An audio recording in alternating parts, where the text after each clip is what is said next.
আসসালামু আলাইকুম রহমতুল্লাহ। প্রিয় দেশবাসী, আগামীকাল 12 ফেব্রুয়ারি এই দিনটি কেবল নির্বাচন নয়, এটি আমাদের বিবেকের পরীক্ষা, এটি আমাদের দায়িত্ববোধের প্রকাশ।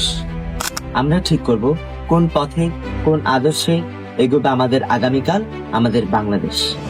সময় এসেছে স্পষ্টভাবে বলার, আমরা অন্যায়কে প্রশ্রয় দিতে চাই না।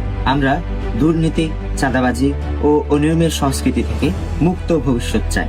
আমরা চাই ন্যায়ভিত্তিক, জবাবদিহিমূলক ও সুশাসিত সমাজ। আপনার ভোট শুধুমাত্র একটি চিহ্ন নয়, এটি আপনার অবস্থান, আপনার সাহস, এটি আপনার সন্তানের ভবিষ্যতের প্রতি আপনার অঙ্গীকার।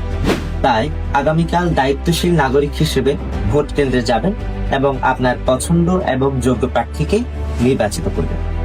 আর গণভোটে ন্যায়, ইনসাফ ও ইতিবাচক পরিবর্তনের পক্ষে হ্যাঁ ভোট দিন। মনে রাখবেন, ইতিহাস বদলায় তখনই যখন সাধারণ মানুষেরা সাহসী সিদ্ধান্ত নেয়। আপনার ভোট, আপনার কণ্ঠ, আপনার ভবিষ্যৎ।